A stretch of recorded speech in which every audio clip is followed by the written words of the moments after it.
सभी को नमस्कार। आज हम भारत के भूगोल में भारत का जो अफवाह तंत्र है उसके बारे में अध्ययन करेंगे।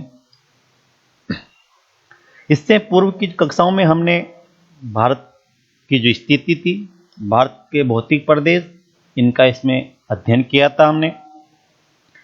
जब हमने पूर्व में बात की थी भारत के भौतिक प्रदेशों की, जिसमें हमने उत्तर पर्वतीय प्रदेश, उत्तर का विशाल मैदान, प्रायद्वीपीय पठार, तटीय मैदान, थार का मरुस्थल इत्यादि के बारे में हमने अध्ययन किया था। यदि हम मैदानों की बात करते हैं तो यह मैदान और प्रायद्वीपीय पठार और उत्तर पर्वतीय प्रदेश यह अफवाह तंत्र से संबंधित है।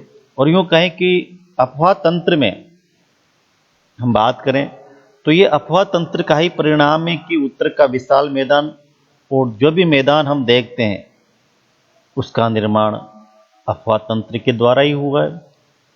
तो हम बात करें कि ये अफवाह तंत्र क्या होता है, किस प्रकार कार्य करता है, किसे अफवाह तंत्र कहा जाता है। यदि बात करें हम अफवाह तंत्र से, तो अफवाह तंत्र के अंतर्गत हम बात करें तो हम देखते हैं कि अफवाह तंत्र से अभिप्राय नदियों के उस जाल से हैं जिसमें धरातल के जल प्रवाहित होता है। भारत जैसे उष्ण तथा मौसमी वर्षा वाले देशों के लिए यह अफवाह तंत्र विशेष महत्व का है, क्योंकि हम बात करें भारत की तो भारत की जो जलवायु है वह उष्ण है। मानसून पर आधारित मौसमी जलवायु हमें मिलती है। जो वर्षा यहां पर होती है तो यह वर्षा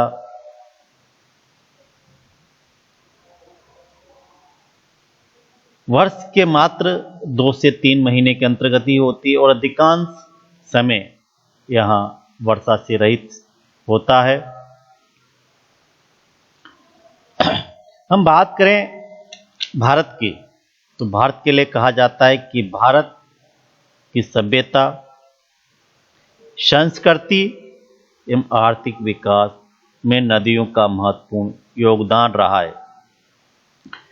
भारत के जो संस्कृति है उसके लिए कहा जाता है कि जिस संस्कृति की हम बात करते हैं उसकी उत्पत्ति इन नदी घाटियों में ही हुई है, चाहे वो सिंधु नदी हो या गंगा नदी हो।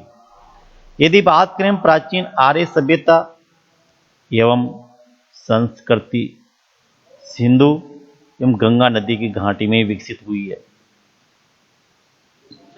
भारतीय नदियां सिंचाई, जल विद्युत उत्पादन, जल परिवहन एवं व्यापार का महत्वपूर्ण साधन रही है। हम बात करें अफवाह तंत्र की तो अफवाह तंत्र के अंतर्गत हम देखते हैं कि जो भारत का विकास है, सभ्यता है, संस्कृति है, आर्थिक विकास है, इनमें नदियों का महत्वपूर्ण योगदान रहा है। प्राचीन आर्य सभ्यता की बात करें एवं संस्कृति की बात करें जो सिंधु एवं गंगा नदी की घाटियों में विकसित हुई है, क्योंकि इन नदी घाटी क्षेत्र में सिंचाई की सुविधा, जल प्राप्ति की सुविधा आसानी से प्राप्त हो जाती थी। और यही कारण है कि जो प्राचीन सभ्यताएं यहाँ विकसित हुई है वो विशेषतया नदी क्षेत्र में ही विकसित हुई है। भारत की नदियों में आज हम देखते हैं तो भारत में नदी घाटी परियोजनाओं को विकसित किया गया है।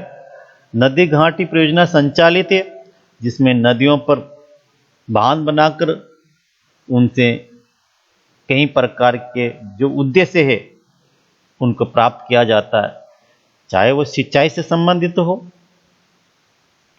जल विद्युत उत्पादन से संबंधित हो, जल परिवहन से संबंधित हो या व्यापार से संबंधित हो या पेयजल के रूप में हो। तो जो बहुउद्देशीय नदी घाटी परियोजनाएं हैं वह आज हम देख पाते हैं। यह बहुउद्देशीय जो नदी घाटी योजनाएं यह नदियों पर ही स्थापित की जाती है। यदि हम प्राचीन काल की बात करें तो प्राचीन काल में अनेक धार्मिक, सांस्कृतिक और व्यापारिक केंद्र नदियों के तट पर ही स्थापित हुए हैं।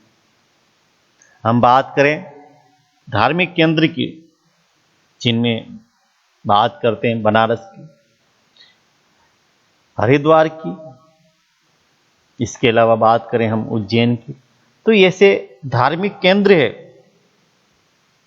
जो नदियों के किनारों पर, तटों पर ये विकसित हुए हैं, इनका निर्माण किया गया है। यदि हम धार्मिक और इसके अलावा सांस्कृतिक केंद्र की बात करें, जैसे आगरा है,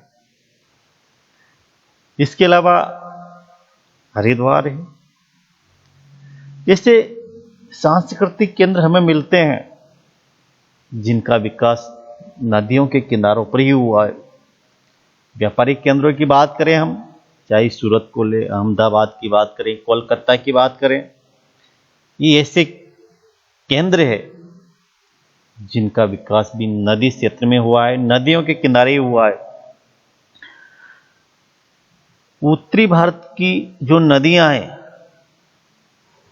या यूं कहें कि उत्तर भारत की नदियों की उर्वरक घाटियों, वो डेल्टा तथा दक्षिण भारत की जो नदियों के डेल्टाई प्रदेश है, उनमें सघन जनसंख्या पाई जाती है।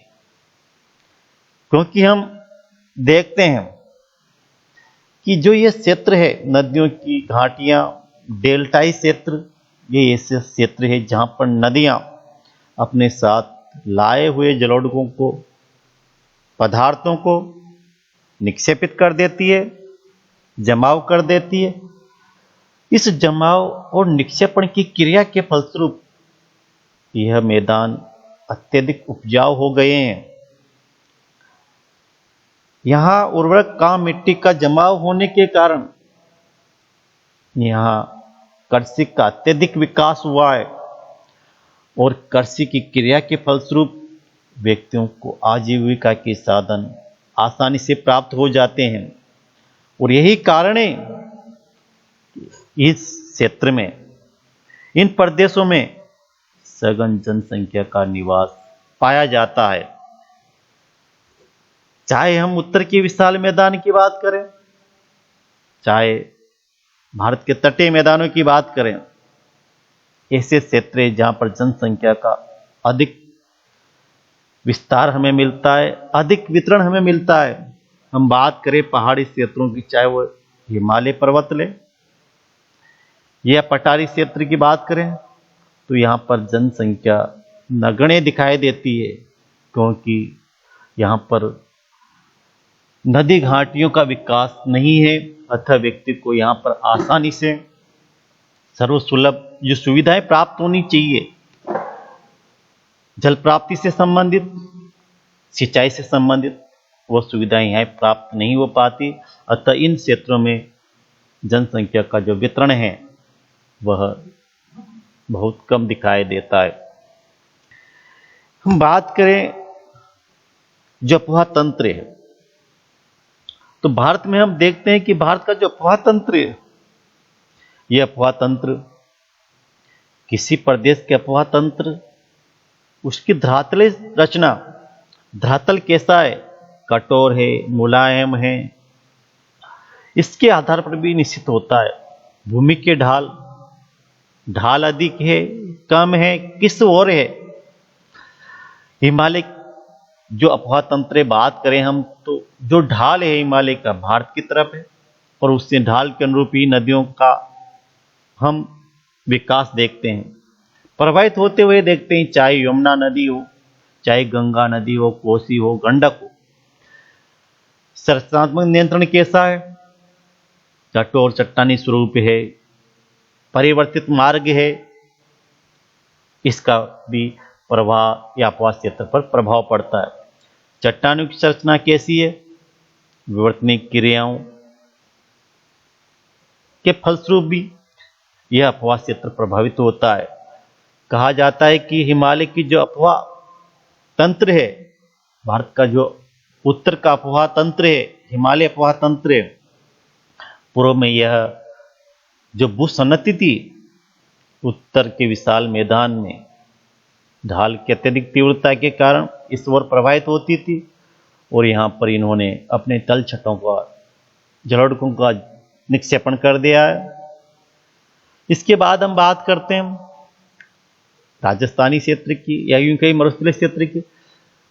तो जो इसकी विवर्तनी की क्रिया थी, इसके फलस्वरूप ये कुछ ऊंचा उठ गया है, जिसके परिणाम स्वरूप नदियां यहां पर लुप्त हो गई या उन्होंने अपना मार्ग परिवर्तन कर लिया है।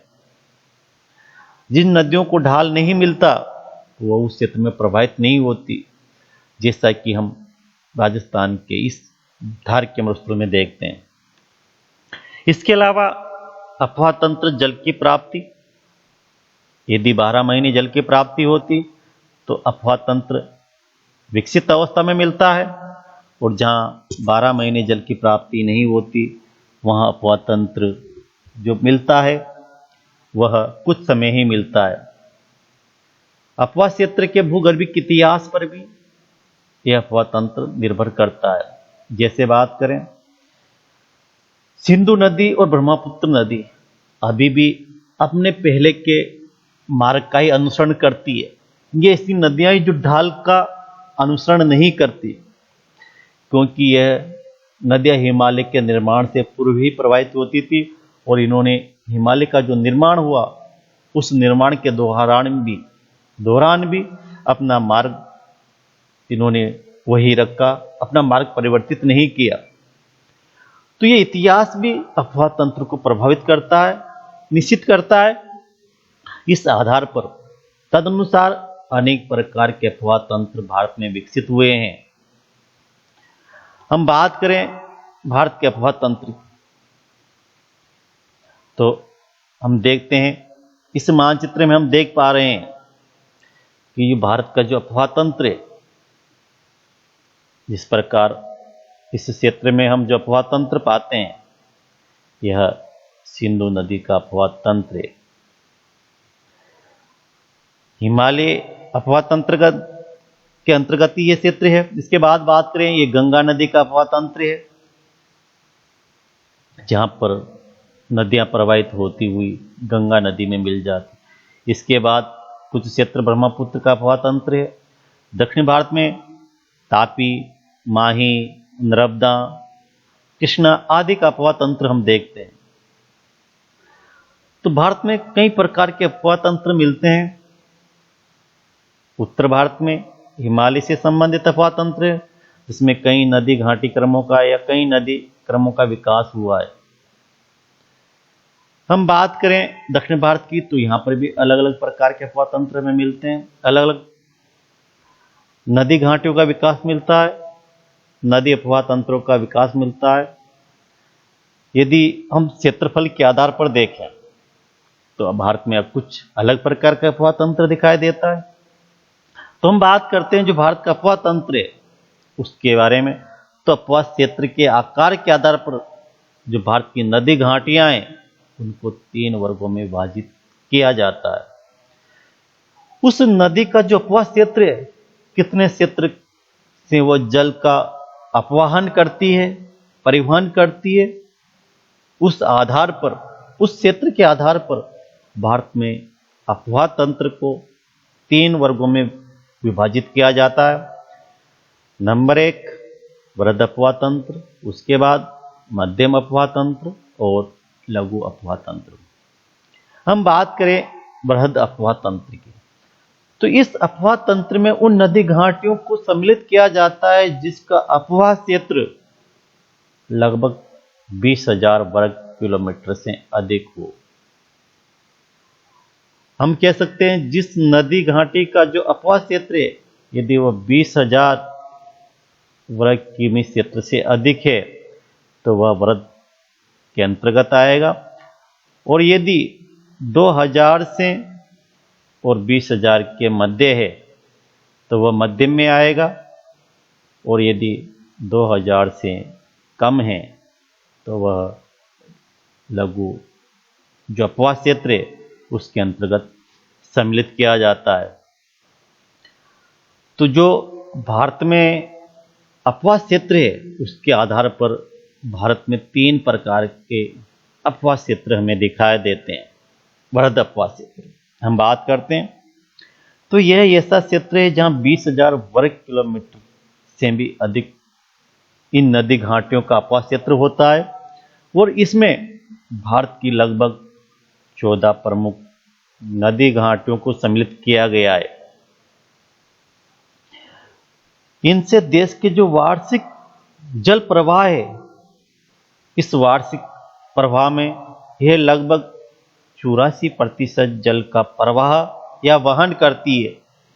इसके बाद हम बात करें मध्यम अपवाह क्षेत्र की, तो इसके अंतर्गत 2000 वर्ग किलोमीटर क्षेत्र से लेकर 20,000 वर्ग किलोमीटर के मध्य जिस नदी घाटी का अपवाह क्षेत्र है उसको इसके अंतर्गत सम्मिलित किया जाता है और इसमें लगभग भारत की 44 नदी घाटियों को सम्मिलित किया जाता है,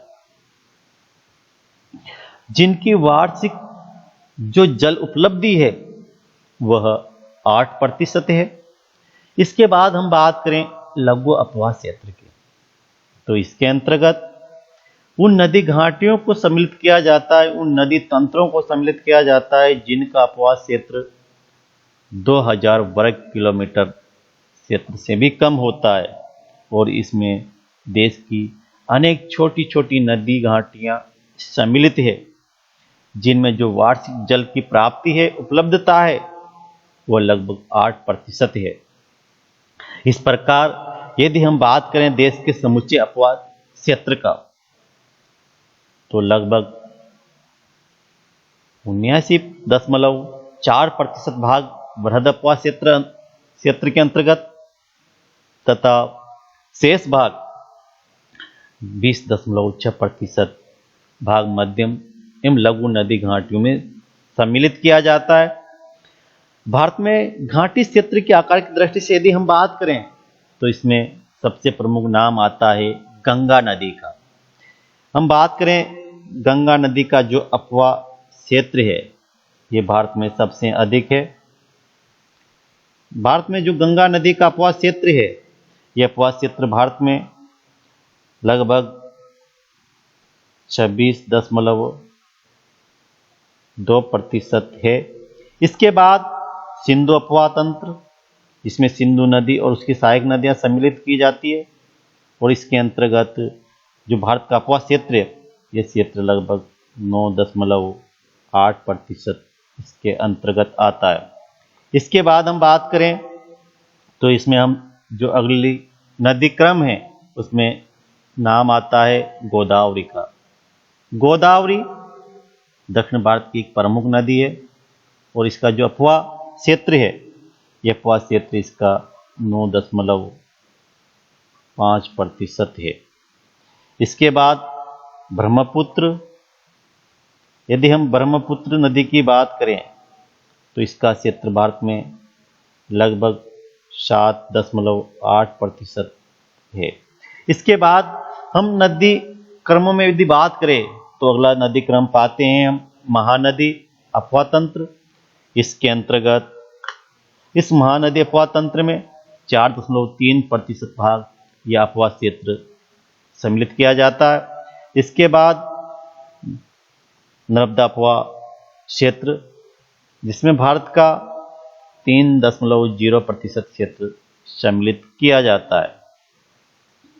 इसके बाद कावेरी नदी, जिसका अपवाह तंत्र या अपवाह क्षेत्र 2.7% है। उसके बाद तापी नदी का अपवाह क्षेत्र सम्मिलित किया जाता है जिसमें 2% अपवाह क्षेत्र आता है।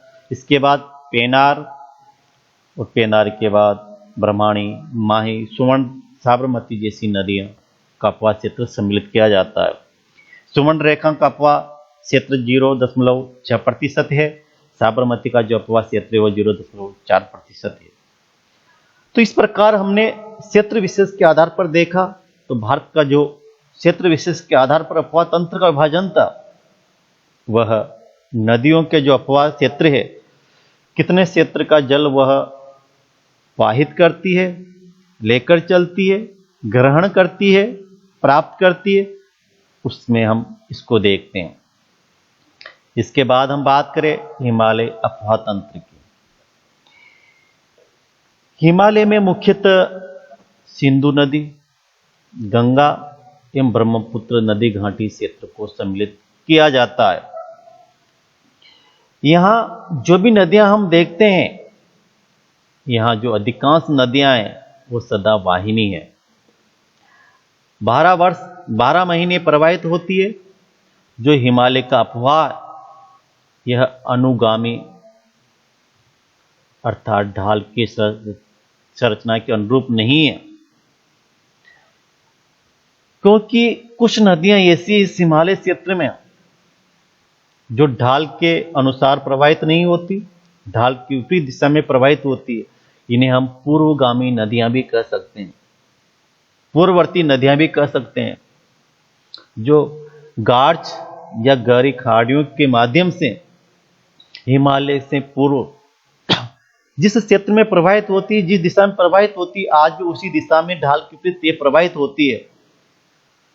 अर्थात यहां पूर्वगामी अफवाह भी पाया जाता है। हम बात करें पूर्वगामी अफवाह की, तो इसके अंतर्गत नेपाल की अरुण नदी है, भारत की सिंधु है, ब्रह्मपुत्र नदी है, तीस्ता नदी, ये ऐसी नदियां हैं जो ढाल के विपरीत दिशा में प्रवाहित होती है, ढाल के अनुगामी प्रवाहित नहीं होती। यह नदियां पूर्ववर्ती नदियां कहलाती है। इनका निर्माण हिमालय से या हिमालय के निर्माण से पहले इसका निर्माण हो गया था। हम बात करें उत्तरी भारत के जो अफवाह तंत्र है कि भारत में या उत्तरी भारत में जो अफवाह तंत्र पाया जाता है वो किस किस प्रकार का पाया जाता है। जैसा कि हमने अभी बात की, पूर्वगामी कुछ नहीं है, कुछ नदियां पूर्वगामी नहीं, कुछ पूर्ववर्ती है। तो उत्तरी भारत में निम्नलिखित प्रकार के अफवाह तंत्र पाए जाते हैं। बात करते हैं हम जो अफवाह तंत्र है उसके बारे में, तो इसमें हम देखते हैं पूर्ववर्ती अफवाह तंत्र, जैसा कि नाम से ही विदित हो रहा है।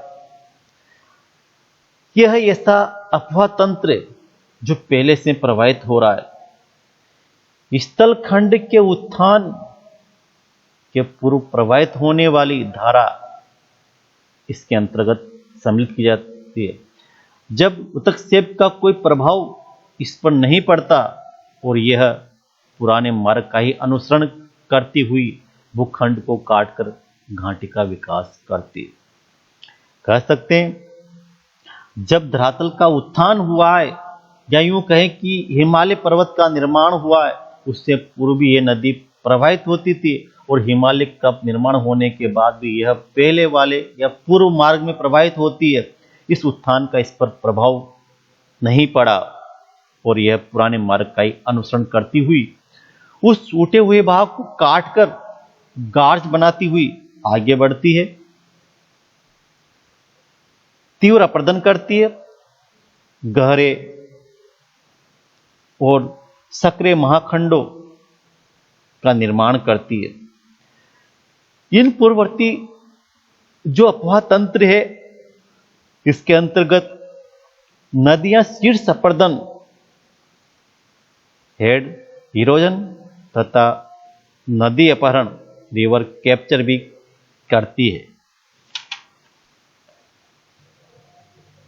इसके अंतर्गत हमने जैसे बात की, इसमें जो भारत की सिंधु नदी, ब्रह्मपुत्र, अरुण जो नेपाल की एक नदी है और कोसी की एक सहायक नदियां हैं।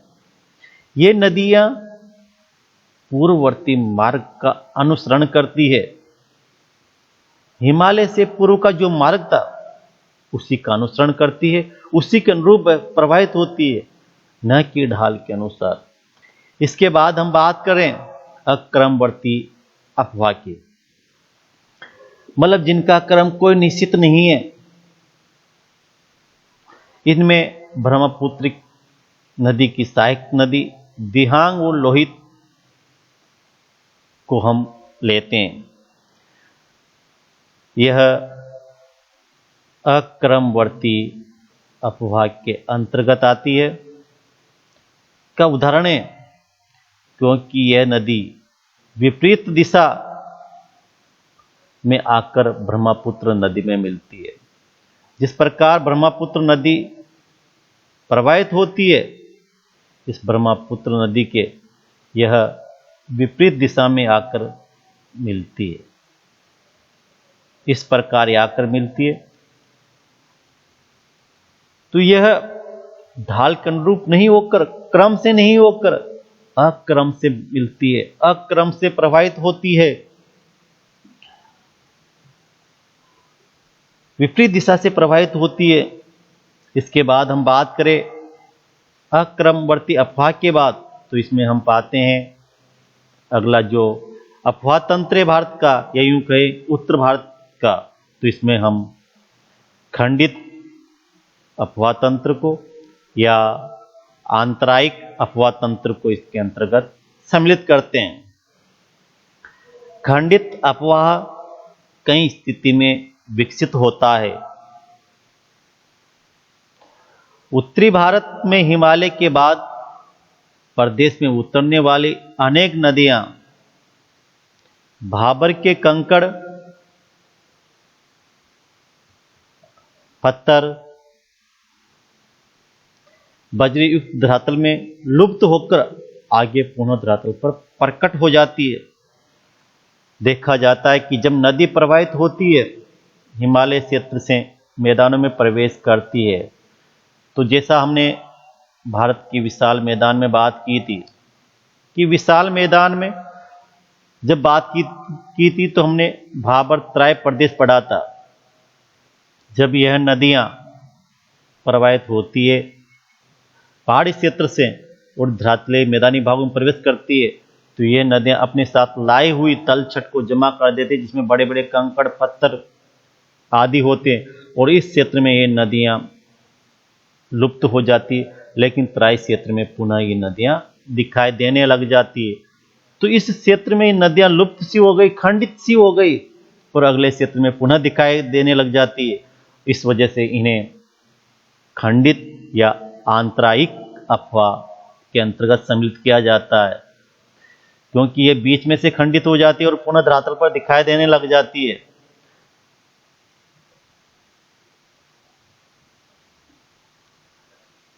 जैसा कि हमने देखा कि जो खंडित या आंतरिक अफवाह तंत्र है वह विशेषतया भाबर प्रदेश में हमें मिलता है।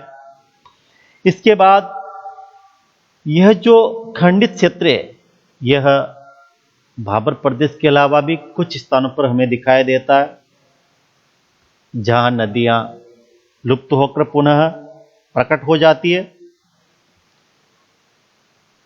इसके अंतर्गत डेल्टा के जो समीप स्थिति होती है वहां पर भी नदियां कई धाराओं में बंटकर गुम्फित रूप में बहती है, लुप्त रूप में प्रवाहित होती है।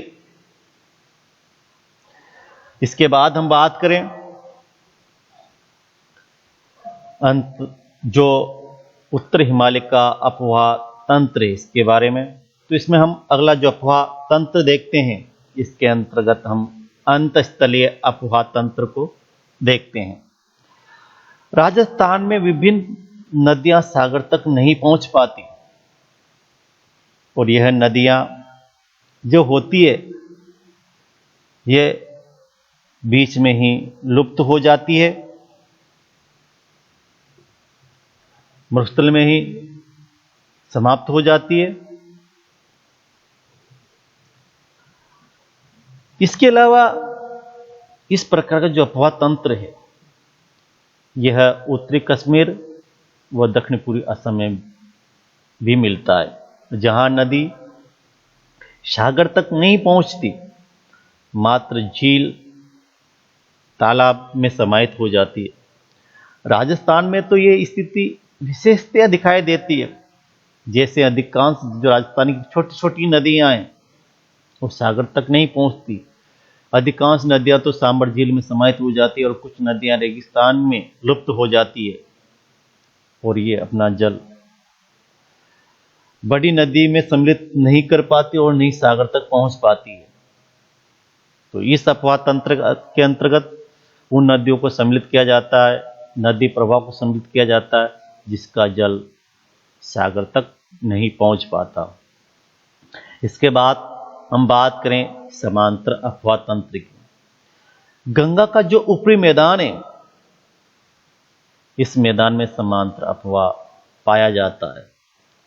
जिस प्रकार गंगा नदी प्रवाहित होती उसी के अनुरूप नदियां प्रवाहित होती है, उसी के अनुरूप प्रवाहित होती है, उसके समान ही प्रवाहित होती है, और इसे गंगा या यूं कई समांतर अफवाह तंत्र के अंतर्गत सम्मिलित किया जाता है। यदि बात करें हम समानांतर अफवाह की, तो यह विशेषतया गंगा की सहायक नदियों में हमें देखने को मिलता है। इसके बाद बात करें हम आयताकार अफवाह की, तो इसमें नदी जो होती है उसकी जो सहायक नदी होती है वह उत्तर और दक्षिणी दिशा में समकोण पर आकर इसमें मिलती है और आयताकार आकृति का निर्माण करती है। इस प्रकार नदियां प्रवाहित होती हुई इसमें मिलती है।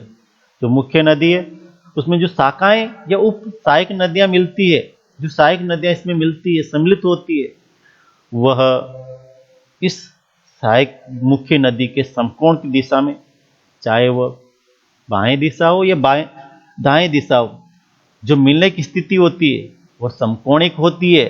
और इस प्रकार जो आकृति का निर्माण होता है, नदी क्रम का निर्माण होता है, वह आयताकार स्वरूप ले लेता है। इस प्रकार हमने भारत के अफवाह तंत्र के बारे में अध्ययन किया। क्या होता है अफवाह तंत्र, किसे कहा जाता है, भारत में अफवाह तंत्र का विकास किस प्रकार हुआ, इसके बारे में हमने इस अध्याय में अध्ययन किया। यह जो कक्षा है अफवाह तंत्र से संबंधित, इसमें महत्वपूर्ण यह कक्षा है जिसके क्वेश्चन हम देखते हैं। तो इसमें हम देखते हैं कि कौन कौन से क्वेश्चन इसमें बनते हैं, जिसमें हम बात करते हैं क्वेश्चन 1 की, अफवाह तंत्र से क्या अभिप्राय। हमने अभी जो पढ़ा उसके अंतर्गत हमने देखा था कि अफवाह तंत्र क्या अभिप्राय। राजस्थान में कौन सा अफवाह तंत्र मिलता है, इसकी क्या विशेषताएं होती है। इसके बाद जो अफवाह क्षेत्र है उसके आधार पर भारत के जो अफवाह तंत्र उसको कितने भागों में विभाजित किया गया था, उसका वर्णन कीजिए। इसके बाद जो हिमालय अफवाह तंत्र, इसका विस्तार से वर्णन कीजिए। धन्यवाद।